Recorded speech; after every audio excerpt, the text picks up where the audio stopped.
tardes a todos los participantes. Les saludamos desde la Dirección General de Telesalud, Referencias y Urgencias del Ministerio de Salud. Empezaremos una nueva edición de Salud Ocular en Línea. El tema del día de hoy es emergencias oculares, a cargo de la doctora Dolibet Vigo Mundaca, especialista en oftalmología del Departamento de Atención Especializada en Emergencia del Instituto Nacional de Oftalmología del Ministerio de Salud. Quisiéramos recordarles que cualquier duda o consulta pueden hacerlas llegar a través del chat. Doctora Dolibet Vigo, es un honor tenerla con nosotros. Bienvenida. Adelante. Buenas tardes con todos los presentes. Un saludo a todos. Vamos a tratar el tema de emergencias oculares, ¿no? Como sabemos, el Instituto Nacional de Oftalmología es un centro de referencia a nivel nacional donde nos llegan la mayor cantidad o el mayor porcentaje de traumas, ¿no? De traumas oculares, de enfermedades, de emergencias o urgencias oculares, ¿no? Que comprometen la visión. Y también aquellos pacientes que presentan dolor ocular agudo, que también se considera una urgencia. Acá les voy a mostrar en esta pantalla, en este inicio de pantalla, podemos ver principalmente los traumas, ¿no? Y otras patologías como el desprendimiento de retina que les voy a explicar posteriormente. Una estadística del Servicio de Emergencia y Urgencias Oftalmológicas del Hospital del Lino. Como estamos inmersos actualmente en un contexto de pandemia, entonces en el momento nosotros nos encontramos realizando consultas básicamente a las emergencias y urgencias oftalmológicas principalmente, ¿no? Dejando un poco la consulta externa y los problemas refractivos que de repente en el momento no constituyen una emergencia, ¿no? Entonces, acá lo que les quiero mostrar, esta es una estadística que se ha realizado en la institución a partir de la quincena de marzo hasta el mes de octubre, hasta hace poco, sobre las patologías de emergencia y urgencias oftalmológicas más frecuentes que podemos ver. Como podrán darse cuenta, a la cabeza están las queratitis. Las queratitis es un grupo de enfermedades en las cuales hablamos de infecciones, inflamaciones de la superficie ocular ocasionadas por traumas, por quemaduras, etcétera, se agrupan, ¿no? Y nos damos cuenta que en general ocupa el primer lugar. Luego tenemos los traumas de la conjuntiva, las abrasiones corneales, cuerpos extraños, etcétera, que también constituyen un gran porcentaje. Luego vamos viendo las úlceras corneales, desprendimientos y desgarros de retina, hemorragias vítreas, hipertensión ocular y los traumas, ¿no? Siendo el trauma ocular a globo cerrado el más frecuente. Lo he resaltado para que se den cuenta que a veces en la clasificación del CIE-10 nosotros tenemos diferentes formas de clasificarlo, digamos, pero si lo sumamos constituyen en mayor porcentaje incluso que los traumas oculares a globo abierto, que también es una patología de emergencia, ¿no? Entonces, ¿qué es lo que de este cuadro nosotros podemos deducir? Que las principales urgencias y emergencias oftalmológicas están en el trauma ocular, dolor ocular y disminución de la agudeza visual por las diferentes enfermedades que puede presentar el paciente. Esto solamente para mostrarles las estadísticas o el porcentaje de pacientes, la proporción de pacientes en relación de hombres versus mujeres, ¿no? Siendo casi el doble de los afectados los pacientes varones. Entonces acá podemos deducir que en relación a las patologías, por ejemplo en el trauma se relaciona mucho con la parte laboral, ¿no? Con el entorno laboral. Entonces los varones parecen ser más expuestos a este tipo de traumatismo, ¿no? Y en el caso del grupo etario, nosotros podemos ver acá, por ejemplo, el grupo de 30 a 59 años, en el total de los meses, como les comento, de marzo a octubre, tenemos que en 30 a 59 años constituye la mayor proporción de pacientes atendidos, ¿no? En segundo lugar, los pacientes mayores de 60 años, acá ya podemos nosotros podemos entender que se trata de pacientes con comorbilidades, como por ejemplo diabéticos, hipertensos, que también derivan en patología ocular, como vamos a ver posteriormente. Este grupo etario es la población económicamente activa, ¿no? Que está expuesta a mayor riesgo, ¿no? Entonces, el trauma ocular. El trauma ocular, de acuerdo a la clasificación de trauma, nosotros tenemos, como les mencioné, en trauma cerrado, que se presenta en mayor porcentaje, incluso de acuerdo a nuestras estadísticas, y el trauma ocular a globo abierto. El trauma ocular a globo cerrado, no porque el ojo, digamos, no se compromete en sus diferentes capas, quiere decir que sea menos grave. Al contrario, podría ser más grave porque las lesiones podrían ser incluso más severas que un trauma ocular abierto. El trauma ocular abierto va desde una laceración, ¿no?, de la córnea, que puede ser superficial, puede ser perforante cuando ya implica varias, ¿no?, capas o estructuras del ojo, cuerpos extraños intraoculares, trauma penetrante cuando ya tiene orificio de entrada y de salida en el globo ocular, y las rupturas o estallamientos del globo ocular en traumas más severos, ya que comprometen todo el macizo facial, ¿no? Este es un trauma ocular de la superficie ocular muy frecuente, ¿no? La superficie ocular es la superficie de la córnea, la conjuntiva. Podemos ver, como se mencionó en las estadísticas previas, es muy frecuente encontrar pacientes, por ejemplo, que trabajan con los esmeriladores, ¿no?, que trabajan en las metalmecánicas, y encontramos estos cuerpos extraños en la córnea, ¿no? Aparentemente no tienen mayor relevancia, digamos, porque son superficiales, pero hay que ver la zona de localización. Si este cuerpo extraño, metálico, está ubicado justo al nivel de la pupila, en el eje visual, puede ocasionar una distorsión de la agudeza visual, o sea, puede bajar la visión del paciente porque al ser un trauma que compromete las capas superficiales, puede dejar una mancha, una lesión, un leucoma, una lesión blanquecina, que si está en el eje visual puede alterar la visión del paciente. Entonces, es importante la localización, como se dan cuenta, para ese tipo de lesiones, también el tamaño, la profundidad, también que compromete. Algunos cuerpos extraños incluso logran atravesar la córnea, ¿no? Y tenemos que, ya no nos da opción de sacarlo en la consulta, sino que tenemos que entrar a sala de operaciones, ¿no? Y los menos frecuentes, pero también importantes y muy molestosos para el paciente, son los cuerpos extraños tarsales, que pueden ser metálicos, ¿no?, o también de otras características, ¿no? Cuando estamos de repente expuestos al medio ambiente, viento fuerte, tierra, polvo, podemos encontrar pacientes que presentan estos cuerpos extraños en el tarso, ¿no? O sea, en la conjuntiva tarsal, levantamos el párpado y lo encontramos ahí.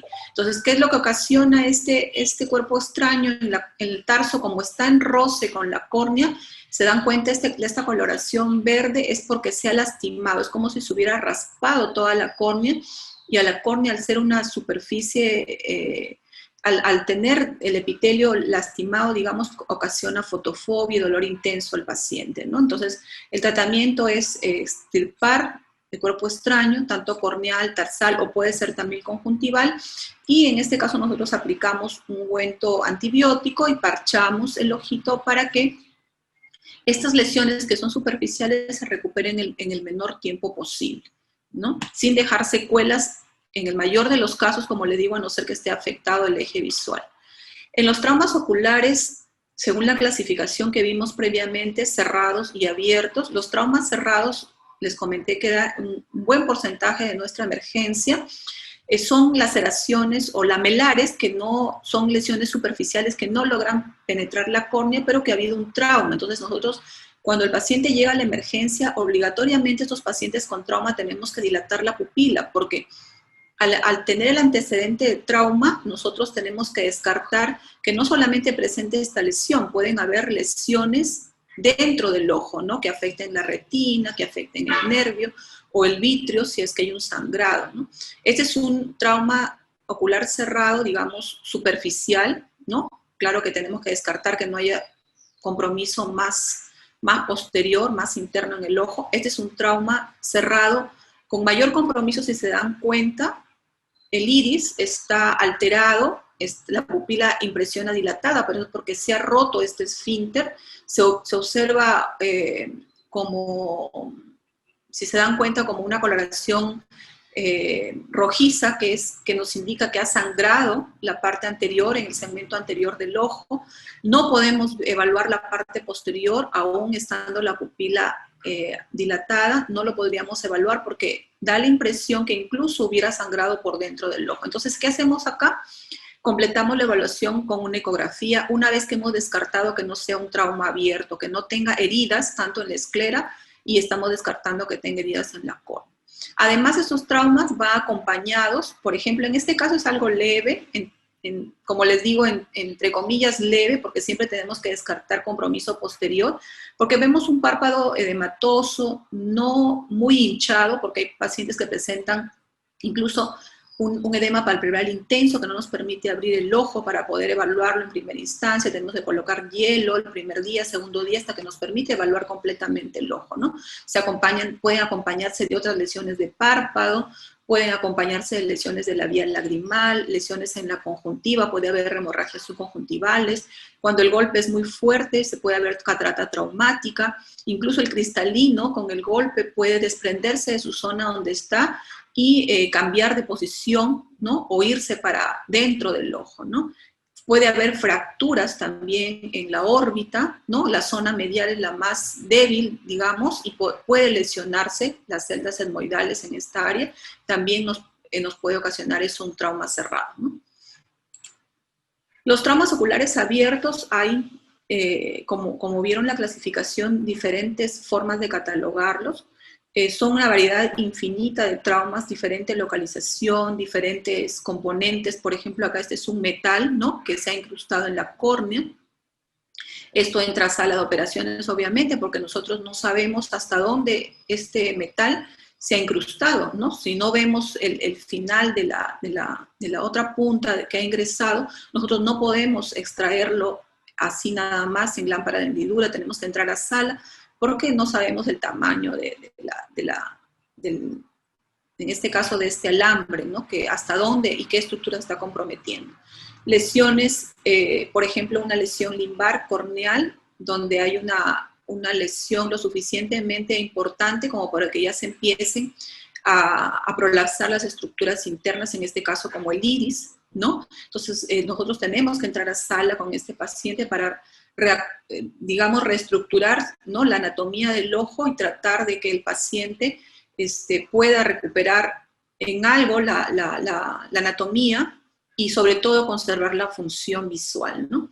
En este caso, aparentemente, si ustedes ven, pareciera que tuviera una lesión pequeña, pero no, pues ha sido una lesión penetrante. ¿Por qué? Porque tenemos una pestaña dentro de la cámara anterior. La cámara aparentemente está formada, la pupila está isocórica o no está redondita, no parece que tuviera mayor daño, vemos una lesión acá, pero tenemos que la pestaña está dentro, entonces es un trauma que no es un trauma simple, ¿no?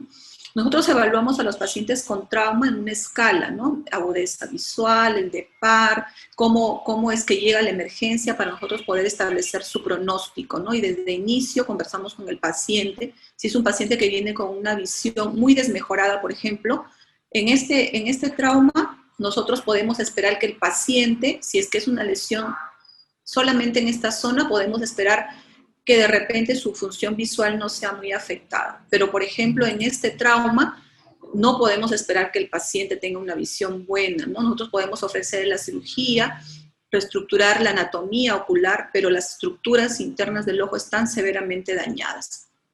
A pesar de que ustedes ven el párpado, la vía lagrimal no se ha dañado, no se ha afectado por el trauma, pero se pueden dar cuenta que es un daño severo. Entonces el paciente tiene que tener, desde el inicio, saber su pronóstico, ¿no? Acá tenemos un trauma también, una lesión corneal, ¿no? Como un flap, pero está abierto. Esto puede tener una catarata traumática, es una lesión que también es una lesión severa, ¿no? Entonces, todo eso se tiene que explicar al paciente al inicio, en su primera consulta, ¿no? De emergencia.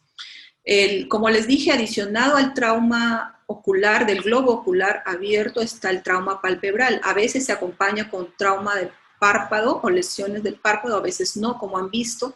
Y por suerte, algunos pacientes tienen traumas palpebrales y no tienen daño directo en el ojo, ¿no? Por el mecanismo del golpe, la dirección, el objeto con que se golpean, hace que sea dañada solamente la estructura, por ejemplo, en este caso, solo el párpado, sin afectar aparentemente, no gravemente, el globo ocular.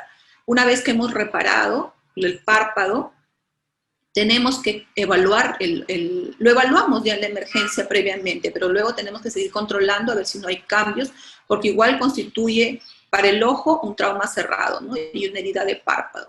En este caso, párpado superior en ambos ojos, ¿no? Y hay lesiones, obviamente, con más compromiso que comprometen ambos, ¿no? Globo ocular y párpados. Otro tema importante, como les mencioné al inicio, son las queratitis o las quemaduras. Las queratitis se llama queratitis a toda afectación de la córnea y de la superficie, ¿no? De la superficie corneal, y conjuntivitis, en este caso conjuntivitis química, a todas las lesiones de la conjuntiva. Entonces, por eso agrupamos como queratitis a varios, ¿no? A varias entidades, ¿no? Clínicas. Por ejemplo, las queratitis químicas o quemaduras químicas, ¿no? Que son muy importantes también en la estadística de emergencia ocular. La más importante, o la que tiene peor pronóstico, por decirlo de algún modo, entre los álcalis y ácidos, son los álcalis. En este caso, la lejía, el amoníaco, la cal. Acá hay que tener bastante cuidado. Acuérdense que por el tema de la pandemia, estamos utilizando muchos productos que contengan lejía, disolventes, o sea, disolvemos la lejía para poder desinfectar nuestros objetos, nuestras cosas. El amoníaco también se usa en algunos casos. Entonces hay que tener bastante cuidado con el contacto con estos productos, porque a veces lo rociamos, digamos, muy cerca a los ojos y no sabemos por qué tenemos esas molestias, ¿no? O sea, ¿por qué me molesta? ¿Por qué me está ardiendo los ojos? Etcétera. Entonces, de repente no estamos manipulando bien algunas sustancias, más ahora en estas épocas, ¿no?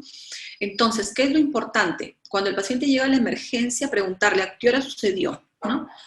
¿A qué hora sucedió? ¿Cuándo? ¿Cuánto tiempo tiene? ¿Y qué tipo de sustancia es, no? Ojalá los pacientes vinieran a la emergencia y nos trajeran, pues, el frasquito o la sustancia realmente para nosotros saber cómo actuar, ¿no? Entonces, y sí sucede, algunos pacientes lo hacen, otros no, pero nos explican qué sustancia ha sido y de acuerdo a eso es nuestro actuar, ¿no? Lo primero que debemos hacer, esta es una de las patologías en la cual primero actuamos y después revisamos y tratamos. ¿Por qué? Porque el paciente que viene a la emergencia nos dice, ¿sabes qué, doctor o doctora, me ha caído lejía a los ojos? Ni siquiera lo vemos, ¿no? Le decimos que inmediatamente el personal realiza un lavado ocular, ¿no? Inmediatamente. ¿Por qué? Porque necesitamos remover toda la sustancia de este producto para evitar que siga dañando el ojo, ¿no? Por eso es importante saber la hora y el tipo de sustancia y preguntarle al paciente si ya se lavó previamente. Lo ideal sería que los pacientes en su casa con agua corriente se lavaran antes de venir, porque estamos hablando de, dependiendo de dónde se encuentren, un tiempo de distancia que puede ser muy importante para el daño, ¿no? Si la sustancia sigue en el ojo, sigue produciéndose el daño. Entonces, ¿qué hacemos? Irrigación profusa, por lo menos 30 minutos con cloruro o lactato de Ringer, lo que se tenga a la mano, ya estando en el tópico, en el centro de salud o en este caso en el instituto, 30 minutos con solución salina cada ojo, si es que están afectados los ojos, ¿no? Los dos ojos. Se remueven los restos de sustancia química y el tejido también necrótico con bastante cuidado, ¿no? Por eso lo hace el personal de salud ya en la institución. Y luego recién valoramos, el médico lo valora, ¿no? Una vez que ya se ha removido todo eso, vemos en el estado del daño que se encuentra el paciente, ¿no? Por el manejo inmediato de estas lesiones afectan el pronóstico, como les digo. Si nosotros no lavamos o el paciente de repente ocurrió el accidente y no tuvo la precaución de lavarse profusamente los ojos, entonces viene directamente a la emergencia en esas condiciones, sigue dañándose la superficie ocular, ¿no? Entonces, como les digo, saber el tipo de sustancia, la concentración, la duración de la exposición y el grado de penetración nosotros lo evaluamos ya pues en lámpara de hendidura. Como les decía, tratamos o en este caso lavamos antes de examinar al paciente. Acá esta es unas fotos para mostrarles, por ejemplo, una quemadura, ¿no? Química, casi el 80% de la córnea, es una tinción clonfluoresceína donde nos indica la quemadura. Felizmente, la conjuntiva no hay alteración o no hay quemadura o que en este caso limbar que también puede haber, ¿no? Como por ejemplo en estos casos donde ya se observa más pálido, los vasos no se ven bien y la superficie de la córnea ya conserva este color pálido porque es una quemadura más profunda. Y miren, en este caso todavía más comprometido incluso el borde de los párpados, por eso hay que tener bastante cuidado. Y bueno, acá ya, esto es ya un compromiso más severo con una isquemia limbar casi total, 180 grados, y una córnea casi totalmente blanca, ¿no? Entonces estos tienen pronósticos malos, ¿no? Porque esta córnea ya no se recupera y ya de acá nosotros tenemos, de acuerdo a las características de la lesión, nosotros tratamos, ¿no? A los pacientes con su tratamiento antibiótico, lubricantes, y incluso llegamos a hacer tratamiento, manejo quirúrgico para poder, en este caso, por ejemplo, hacemos trasplante de células limbares en las zonas donde hay esa isquemia que les comento, ¿no? Para poder recuperar la transparencia de la córnea, y en algunos casos pues no se consigue, ¿no? Las quemaduras también pueden ser físicas, que son térmicas y por radiación ultravioleta. Las térmicas, por ejemplo, podrían ser cuando un paciente viene y dice, bueno, he estado cocinando y me salpicó el fosforito del fosforito, ¿no? De la cabecita del fosforito me salpicó y entró al ojo, o de repente los politos del cigarro, todas esas cosas consideran quemaduras térmicas, ¿no? Entonces hay que tener cuidado también. El paciente viene a la emergencia por molestias, tenemos que nosotros, esa zona quemada, tenemos que nosotros limpiarla, porque si no de otra forma no se regenera adecuadamente, ¿no? Demora el paciente a regenerarse, y si se lastima más puede ocasionar úlceras corneales que ya son de más difícil manejo. Por radiación ultravioleta, por ejemplo, los pacientes, en el trabajo, por ejemplo, la queratitis actínica, que es de los soldadores, ¿no? Ellos a veces nos dicen, ¿no?, que a pesar de que usan o dejaron de usar un ratitito nada más para soldar, resulta que después de unas horas de haberse expuesto llegan a la emergencia con lesiones puntatas, ¿no?, como una quemadura superficial en toda la superficie de la córnea en ambos ojos, ¿no?, que son muy dolorosas, lagrimeo, fotofobia. Entonces hay que darles tratamiento también, ¿no? Y tardan en recuperarse entre 24 y 48 horas, ya están bien, pero los primeros días pues son muy dolorosas, ¿no?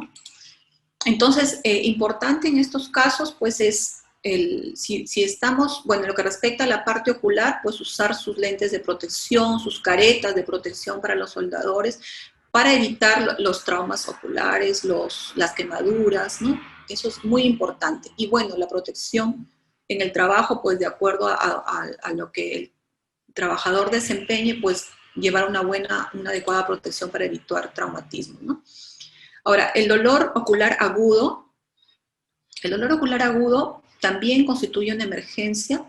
Hay, como les mostré en la estadística inicial, uno de los diagnósticos era la hipertensión ocular, el glaucoma agudo, ¿no? Entonces, el dolor ocular se manifiesta, por ejemplo, en este caso, en pacientes que presentan glaucoma agudo por cierre angular.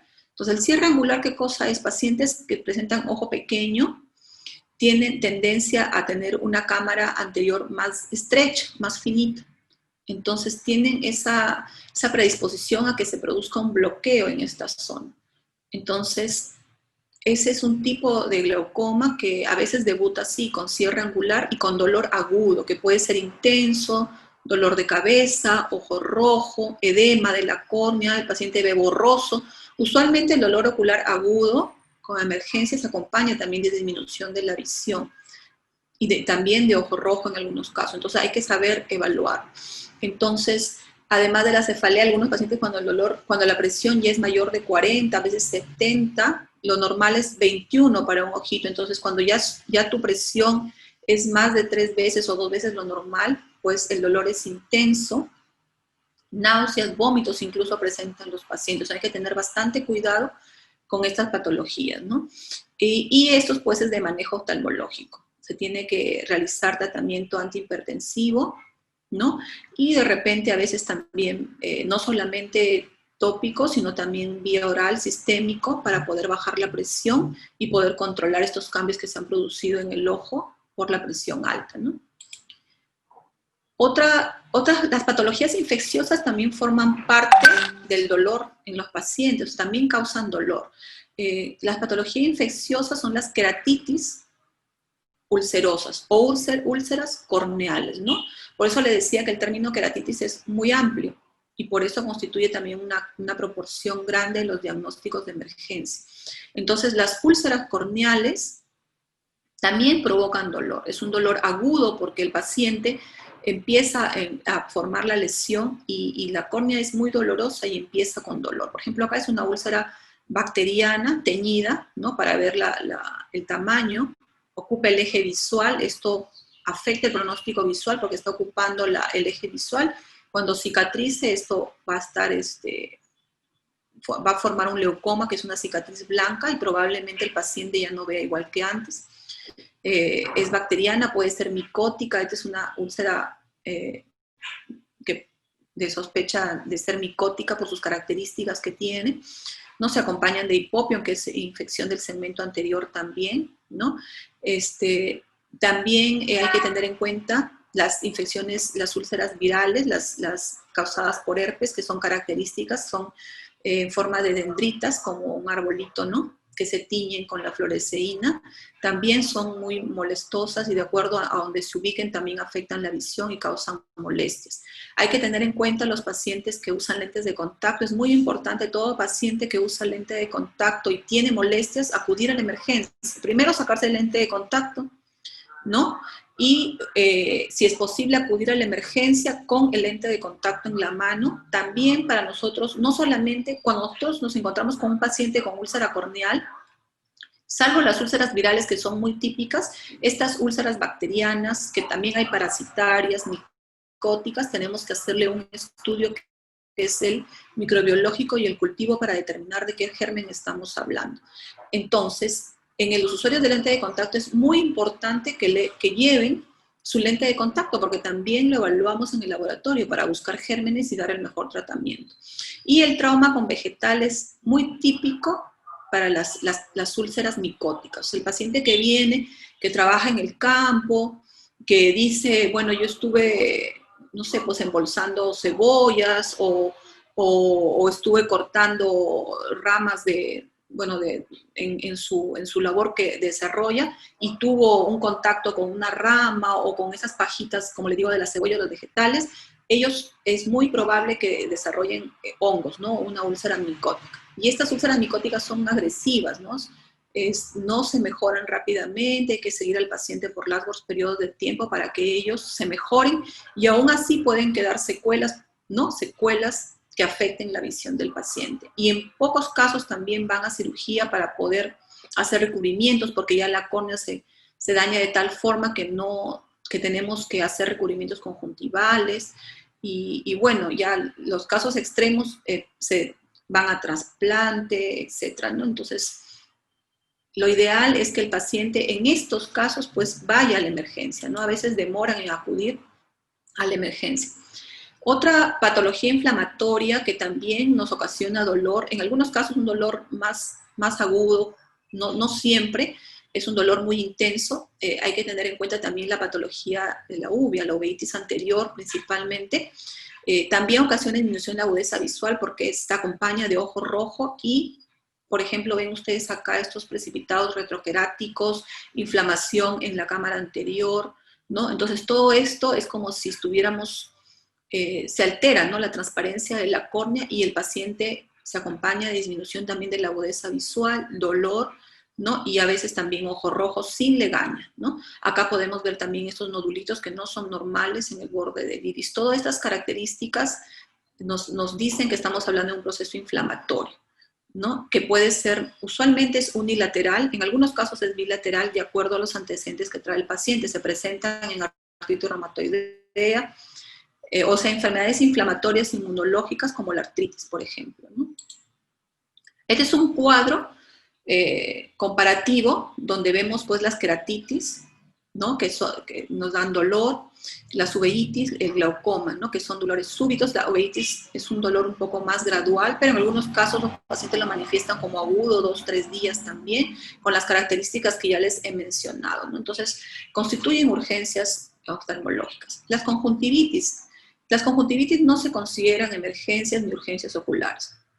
No bajan la visión, si no hay lesiones en la córnea, no comprometen la agudeza visual. Entonces el paciente, a veces un buen grupo de conjuntivitis son virales, ¿no? Como el cambio de clima, se acompaña de esos problemas respiratorios, también se acompaña de problemas en la conjuntiva, ¿no? Entonces tenemos que tener en cuenta la higiene y a veces los pacientes con el lavado de manos, la higiene, cuidando sus utensilios personales, él mismo puede autolimitar estas lesiones, por eso no las consideramos como emergencias o urgencias.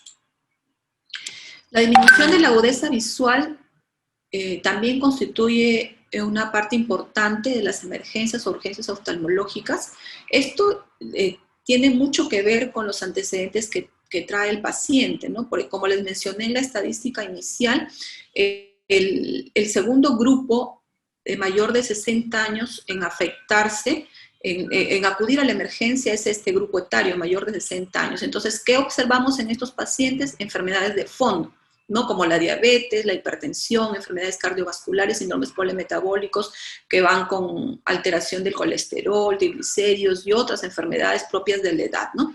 Entonces, todo eso tenemos que tener en cuenta para nosotros sospechar, incluso ya desde que empezamos a preguntar al paciente qué podría ser, ¿no? Y en los pacientes miopes altos o pacientes también que han tenido algún tipo de trauma, también otra causa frecuente de disminución de la agudeza visual es los desprendimientos de retina, ¿no? Entonces vamos a ir viendo, por ejemplo, la disminución de agudeza visual como diagnóstico, el hemovitrio, hemorragia vítrea. El hemovitrio, ¿qué quiere decir? El vitrio es el líquido, ¿no? El interno del ojito. El vitrio está compuesto principalmente por agua, es en la parte posterior del ojo, ¿no?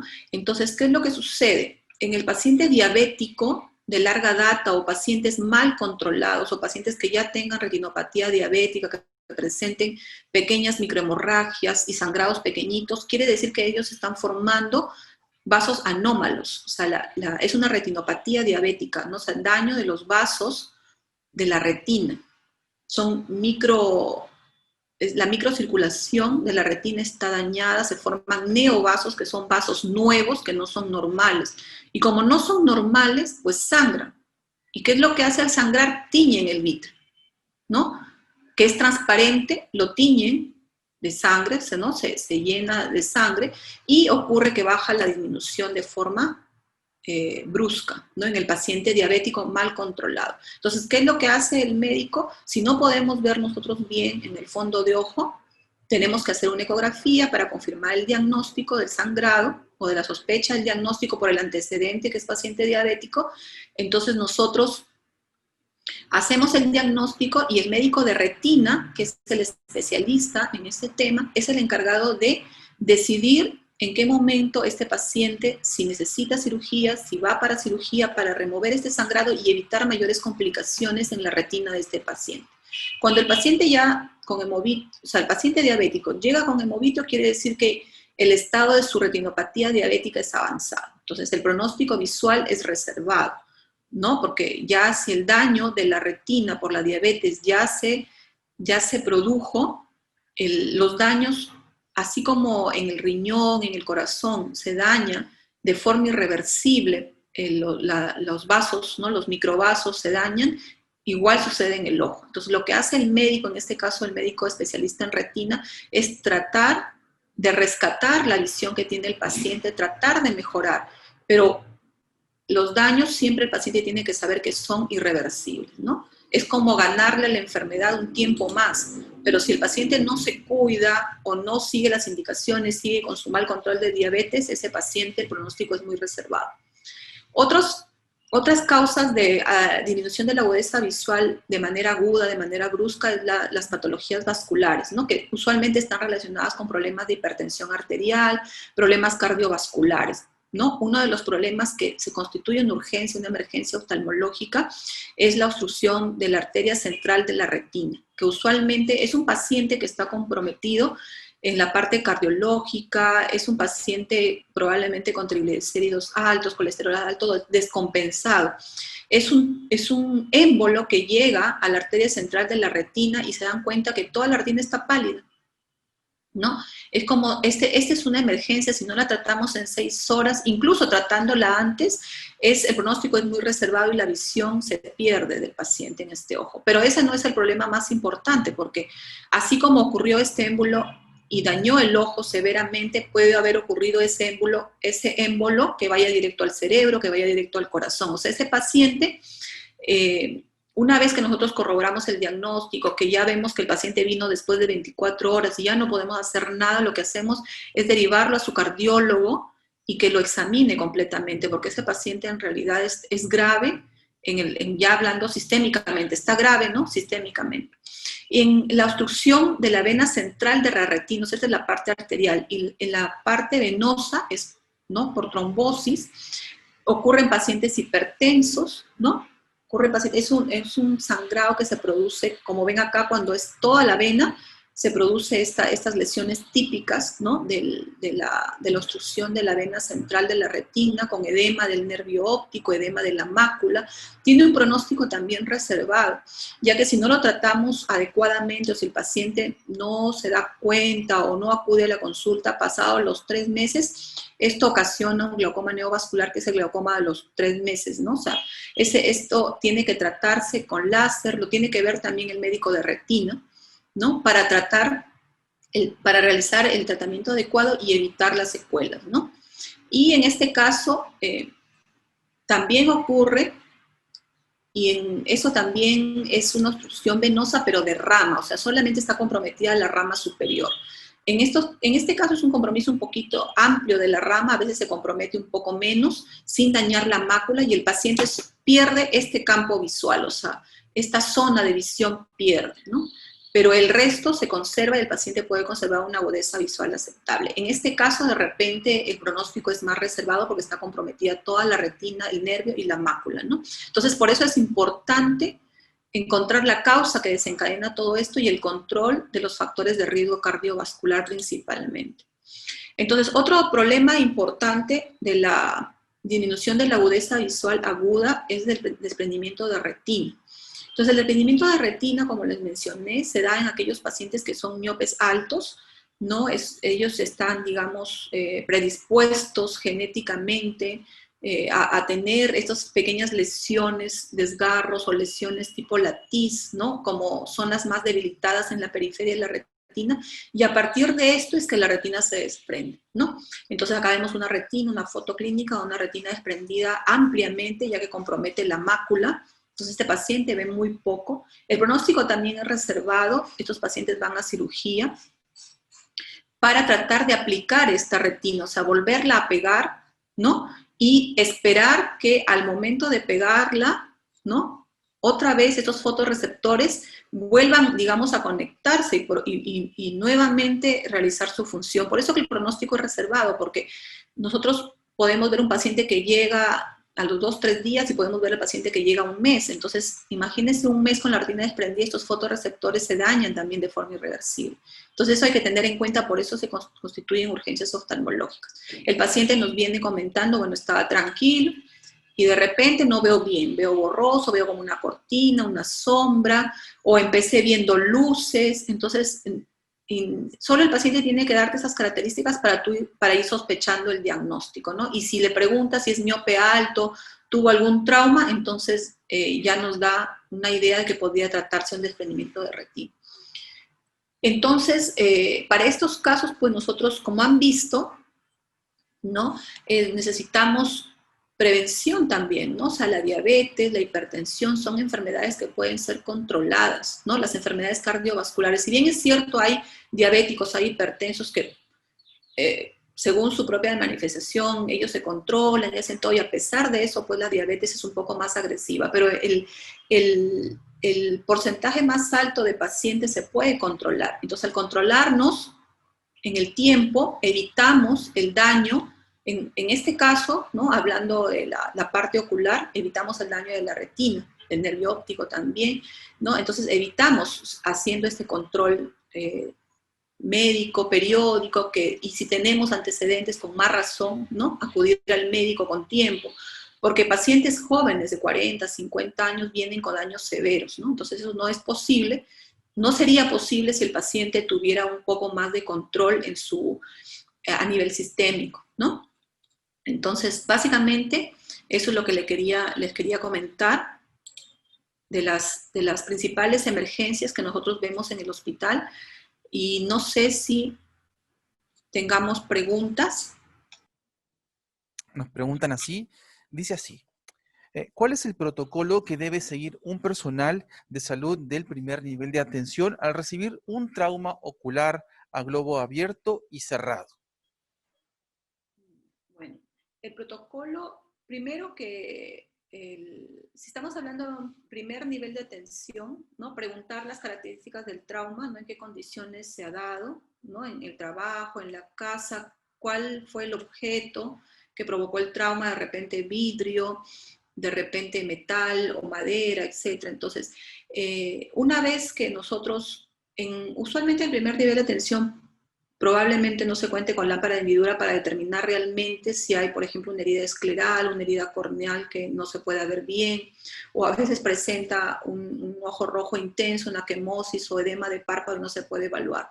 Entonces, lo más importante es no manipular más de la cuenta, ¿no? Al paciente, tener la sospecha, intentar. Por ejemplo, cuando nos hacen la referencia, nosotros lo que preguntamos es cómo es la agudeza visual, ¿no? Porque tenemos que saber cómo el paciente está llegando, digamos, referido, por ejemplo, en este caso al instituto, ¿no? Los centros de salud, el primer nivel de atención, ellos tienen su cartilla de Snellen en evaluar la agudeza visual, no tocar, no manipular más de lo necesario, evitar parchar el ojo, yo les recomendaría eso, evitar parcharlo con gasa o parcharlo, ocluirlo. Se le puede colocar un protector ocular que no va a estar en contacto con el globo ocular, o sea, y ya no sé si en los centros de salud se tengan estos protectores, pero si no se cuenta, no tocar, que se coloque un lente, de repente un lente grande, ¿no? Para no aplastar el ojito, el globo ocular más de lo normal, porque si estamos hablando de una lesión, por ejemplo, de trauma cerrado, pues no tendríamos ningún inconveniente porque no lastimaríamos más de lo debido, ¿no? Pero un trauma abierto, si nosotros realizamos una presión en el ojo, podemos ocasionar que el contenido ocular prolapse más de lo necesario, ¿no? Ahora, ¿qué hacer si ya corroboramos que es un trauma abierto y vemos, ¿no? Claramente, como les mostré en las fotos, que hay prolapso de estas estructuras? Antibióticos primero, ¿no? Para evitar la infección, antibióticos vía oral. Si tenemos tópico, podemos usar tópicos antibióticos puros, pero de preferencia yo le recomendaría iniciar con antibióticos vía oral, tipo ciprofloxacino, que creo que cuentan todos los centros de salud, ¿no? Entonces, ¿por qué? Porque ese es el único antibiótico que protege y nos da un tiempo para evitar, por ejemplo, una endoftalmitis, que es una infección ya completa, ¿no? del globo ocular cuando se produce el trauma, ¿no? Entonces, básicamente eso, ¿no? O sea, valorar el trauma, valorar la agudeza visual, evitar los parches innecesarios, si tenemos protector ocular y, si es posible, iniciar antibióticos vía oral. Solo antibióticos y tal vez para el dolor, ¿no? Nada más. Y enviarlo, porque tocarlo más de lo debido, manipularlo, si no tenemos con qué hacerlo, podríamos ocasionar más daño del que ya hay, ¿no? Preguntan qué tipo de antibiótico se daría, si se daría también algo para el dolor. Sí, como les decía, el ciprofloxacino, que es el antibiótico que tiene penetración ocular, y para un analgésico puede ser el paracetamol, o si ven mucha inflamación del párpado, que también, como les comenté, se acompaña, ¿no? Con quemosis o edema palpebral, también, un ibuprofeno, un antiinflamatorio, dependiendo si es alérgico o no el paciente, siempre preguntarle, ¿no?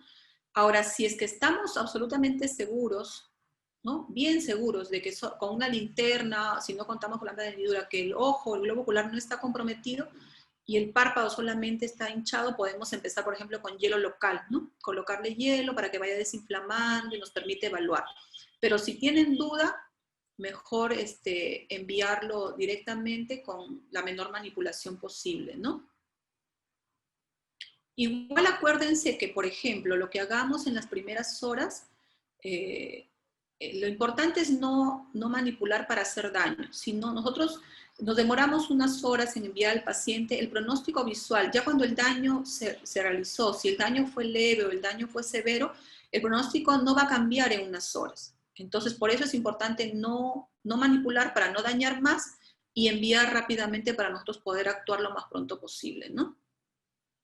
Nos preguntan así, ¿cómo diferenciamos un glaucoma agudo de un glaucoma de ángulo abierto que presente la presión ocular elevada? Mira, es un poco difícil. Lo que pasa es que usualmente cuando tenemos un paciente, nosotros hacemos las preguntas orientadas, ¿no? Para que, bueno, la especialidad, ¿no? Ya cuando estamos ya en la especialidad, hacemos las preguntas orientadas para saber exactamente de qué se trata. Ahora, en un glaucoma agudo la presentación es aguda. O sea, el paciente probablemente nunca tuvo el dolor, de un momento a otro se le puso rojo, ve borroso y empieza con un dolor ocular intenso. En un glaucoma crónico, el glaucoma crónico de ángulo abierto puede presentar presiones de 40, de 48, de 50 y el paciente está tranquilo porque está acostumbrado de repente a ese tipo de presiones. Por eso le digo que no sería tan fácil. Ahora, pero si ya el paciente te dice que tiene un dolor muy intenso, o sea, en ese momento, y está sospechando que sea por la presión alta, igual, o sea, si no tienes oftalmólogo, tienes que derivarlo al oftalmólogo para que haga ese discernimiento y pueda manejarlo de la forma adecuada, ¿no? Porque el tratamiento para un paciente con cierre angular no es lo mismo que para un paciente con glaucoma de ángulo abierto, ¿no? Que le sube la presión. Entonces, todo eso hay que evaluarlo. Entonces, lo importante es lo que dice el paciente. Tengo dolor intenso, me bajó la visión y el ojo rojo. Sospechas de glaucoma, lo derivas al oftalmólogo, ¿no? Para su evaluación completa y su manejo. Nos preguntan así, ¿los desprendimientos de retina que tengan más de 2 semanas son emergencias oculares? Sí, o sea, el desprendimiento de retina siempre va a ser una emergencia ocular o una urgencia, ¿no? En realidad, el desprendimiento de retina te da un tiempo para tratar, ¿no? Te da un tiempo. Lo importante es que el paciente, a veces el paciente está tan alejado que no acude a la consulta. O sea, si hablamos más de un mes, 2 meses, o viene un paciente que le bajó la visión hace un año, pues ahí ya no podemos hacer nada. Pero si tiene 2 semanas, menos de un mes, incluso en las primeras 4 o 6 semanas tú lo derivas, ¿no? Porque de repente se puede hacer algo todavía por ese paciente. Y de todas maneras hay que evaluarlo, ¿no? Incluso el paciente te puede decir hace 2 semanas, pero es posible que uno lo evalúa y de repente, por las características que tiene, considera que tiene más tiempo con el desprendimiento. O sea, al final, si se sospecha un paciente con desprendimiento de retina, de todas maneras se tiene que derivar, ¿no? Porque de todas maneras es quirúrgico, ¿no? Lo decide el médico de retina y en la evaluación ya nosotros podemos ver las características de este desprendimiento, podemos ver el pronóstico también, ¿no? Además, existen varios tipos de desprendimientos de retina. Yo les había hablado un poco del desprendimiento de tipo reumatógeno, que es el agudo, el que se presenta en pacientes miopes, pacientes con trauma, pero también hay desprendimiento de tipo traccional y seroso, ¿no? El de tipo traccional, por ejemplo, es en los diabéticos. Ustedes ven el diabético, ese sangrado que se produce dentro del ojo al momento que se reabsorbe, forma fibras y jala también la retina como una carpa. Eso también se opera y eso tiene a veces más tiempo de evolución que los desprendimientos reumatógenos. Entonces es importante la evaluación por el médico oftalmólogo. Entonces, la sospecha diagnóstica, lo que te dice el paciente, doctora, yo estaba tranquilo, soy miope y de repente amanecí y ya vi raro. Entonces, no vas a decirle, ¿sabe qué? Váyase la próxima semana o váyase dentro de un mes. No, váyase de una vez a que vea, a interconsulte con el médico oftalmólogo para que en este caso ya lo ve el médico de retina para su evaluación, ¿no? O sea, no podemos nosotros decirle, darle tiempo al paciente, encuentra la emergencia, lo envíes, así debería actuarse, ¿no? Excelente, doctora. Doctora, nos preguntan así, ¿Cómo deben tratarse las úlceras corneales que llegan a la emergencia? Bueno, dependiendo de a qué emergencia. Si llegan al hospital, por ejemplo, al instituto, nosotros lo que hacemos, eh, las úlceras corneales, como les dije, tienen diferentes etiologías, ¿no? Entonces, lo ideal sería que llegue el paciente con la lesión. Usualmente llegan pacientes tratados, ya con antibióticos, incluso con antimicóticos, etcétera, pero les preguntamos si les han hecho algún examen de microbiológico, cultivo, la lesión que tienen, no les han hecho. O sea, es un tratamiento empírico, tratando de cubrir todos los gérmenes, que tampoco está mal, ¿no? Porque hay lugares que no todos los lugares cuentan con el servicio para realizar esos exámenes. Pero lo ideal es hacerle el examen de microbiológico, hacer el cultivo para determinar qué germen es, porque los pacientes, no todos los pacientes o no todos los gérmenes son sensibles a determinados antibióticos. Entonces, preferiblemente los tratamos de acuerdo a la sensibilidad que nos arroja el cultivo, ¿no? O el microbiológico de acuerdo al germen que se presenta. Entonces, si ustedes encuentran una úlcera corneal, por ejemplo, en un servicio de primer nivel de atención, lo que harían es sospechar, ¿no? Preguntan la sospecha con qué fue, si usó lentes de contacto, si se lavó con, a veces se lavan la cara con agua emposada, ¿no? Eso nos predispone a las úlceras por parásitos. Entonces, todo eso, ya ustedes van sospechando que tiene sospechan una lesión corneal, ven un paciente con una mancha blanca, en el ojo de repente, que no puede abrir el ojo, tiene mucha fotofobia, dolor, entonces sospechan. De inicio podrían empezar con un antibiótico de amplio espectro, ¿no? Como la ciprofloxacina o el moxifloxacino, y de todas maneras derivarlo, ¿no? Porque a veces si no son tratados adecuadamente, por ejemplo, hay casos en que les dejan corticoides, entonces es como si estuviéramos ayudando a que la úlcera empeore. Entonces, si no se sabe manejar, digamos, en algunos lugares, lo ideal es empezar con antibióticos, no parchar, también es importante no parchar, porque si nosotros parchamos, es como si estuviéramos ocluyendo el ojo y esperando que, como un caldo de cultivo, no todo cerradito para que el germen se prolifere más. Entonces, eso también evitar, no parchar. El parche no es necesario ni siquiera en los traumas, como les digo, porque si le ponemos un parche a un trauma también podemos alterar. Entonces no es urgente ponerle un parche a un paciente, a una conjuntivitis, a una úlcera, a un trauma, no es necesario. Entonces, y cuando receten algo, de preferencia que sea un antibiótico puro, ¿no? Y un antibiótico, por ejemplo, el ciprofloxacino, para empezar, sería un buen antibiótico, y no agregar nada más, ¿no? Y enviar, ¿no? Derivar, eso es lo más importante. Doctora, nos preguntan así, ¿la catarata congénita es una emergencia? Bueno, la catarata congénita no constituye en sí una emergencia como tal, ¿no? No podemos compararla con las emergencias, por ejemplo, las patologías, como les digo, lo traumático, lo infeccioso. Pero para un niño pequeño, por ejemplo, que la madre se da cuenta que el brillo del ojo no es adecuado, de todas maneras, o sea, desde que nota la madre o el familiar cercano al niño, nota algo diferente en los ojos del paciente, hay que evaluarlo. ¿Puede constituir una emergencia? Sí, porque usualmente en los niños pequeños, menores de 3 años, también una patología tumoral, que es el retinoblastoma. Entonces, el retinoblastoma también tiene un comportamiento algo clínicamente, o sea, lo que se ve superficialmente como una catarata, porque se ve algo blanquecino. Entonces, el retinoblastoma sí es una emergencia porque puede comprometer la vida del niño, ¿no? Y la catarata no.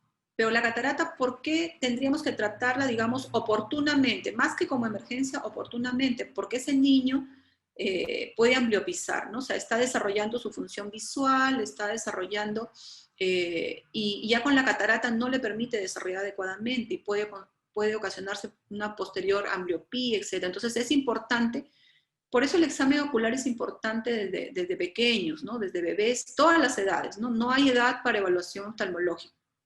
Entonces, no constituye una emergencia en sí, pero sí una entidad que debe ser de manejo adecuado en el tiempo apropiado, ¿no? Algunas recomendaciones finales sobre este tema tan importante del día de hoy.